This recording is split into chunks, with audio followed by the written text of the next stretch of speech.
But first, let's catch up on what we got up to at the weekend. Apparently, there was a footy match on. Anybody watch? Yes, I did. I was so excited. It was like Christmas Day when we woke up. I couldn't wait for it to start. Without the presents? Yeah.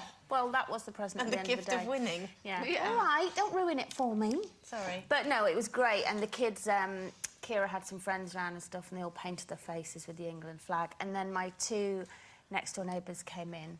And I thought, oh, this is nice, you know, because we didn't want a big kind of England party and all that. Not this time, anyway. And we better have one soon, by the looks of things.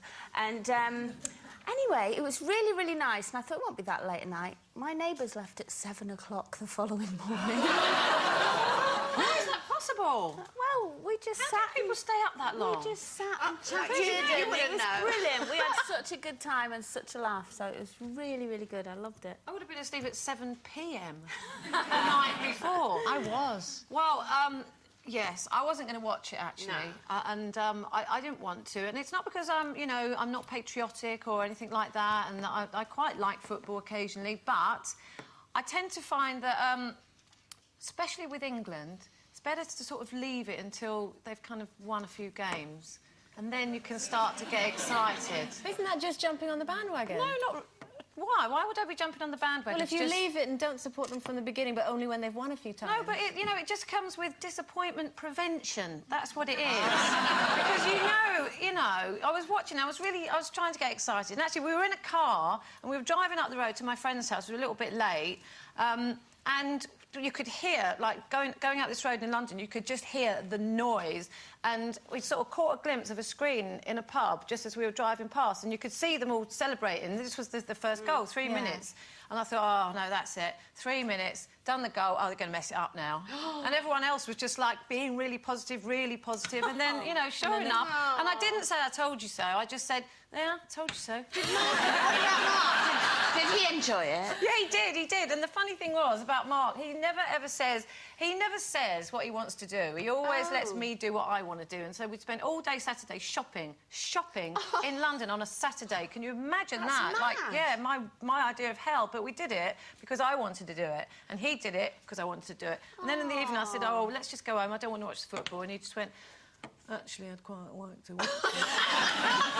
Can we go? Because we've been invited round to some friends' house, so we. Can I just ask you, what were the roads like? Because was it absolutely dead on the road? Empty. Was it? Yeah, I did wonder that. Apart from, yeah, well, there was a bit of traffic, but apart from that, yeah, no, it wasn't. No, it was weird because I drove out and there was just no. It's like everybody had gone, left England completely. It was weird. There was so much noise in the streets. I know. Just because it was a warm night. No, everybody was outside. Did you watch it, Sherry?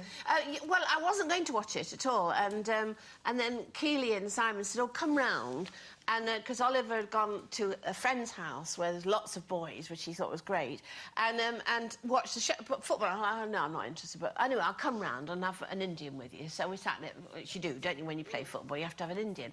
And not when you're playing, not while you're playing. Oh well, yes. But anyway, so we sat there, and I was very quiet. And then suddenly, because I get so passionate about it, I started going, yes, come on.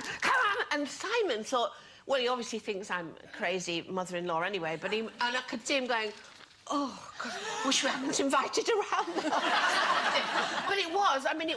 I do get really excited about football. Did you enjoy it? Did you actually enjoy it as a match? Yes, I wouldn't necessarily sat down and watch it, but once I'm in there, I'm actually on that field with them. Do you know, Sherry, we could have done with you, because there's one person who didn't enjoy the match. That was England goalkeeper Robert Green.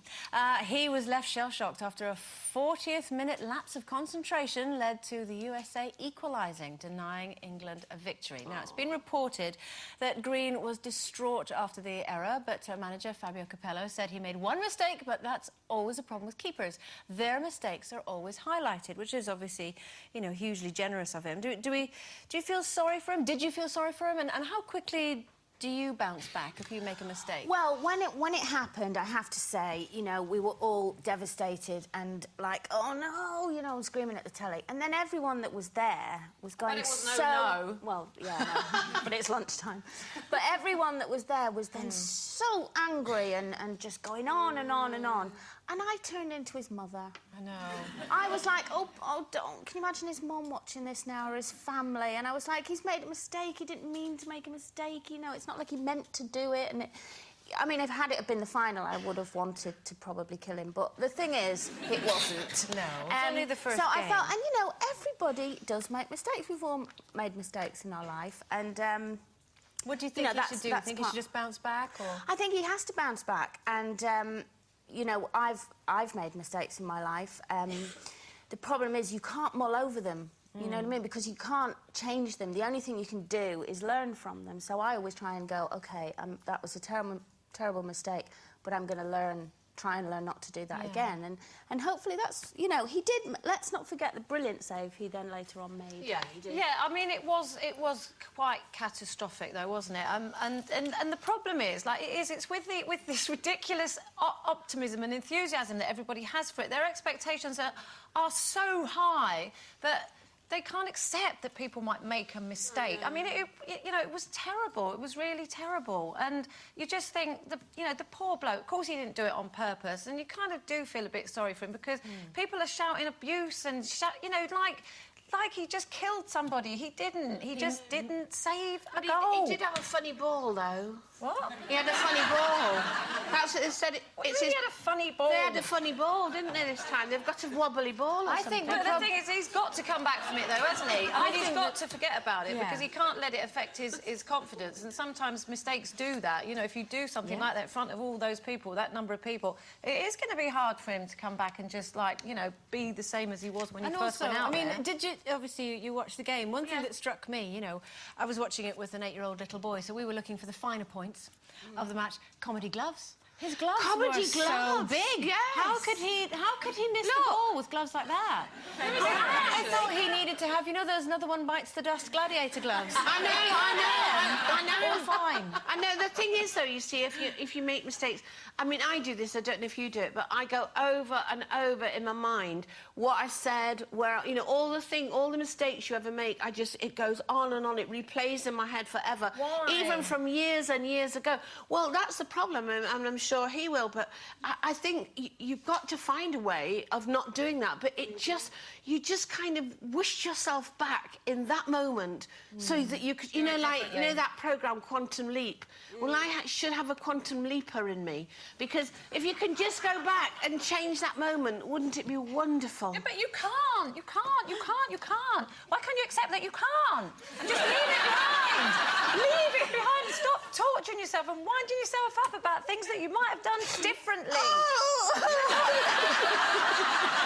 Now know what you've been and gone and done. Cobra Army, that's torn it. If you want to see us embracing footy fever, then you might want to see our special World Cup song video that we've put together. Check out the drummer in the Scotland kit. Makes a very little appearance. It's me.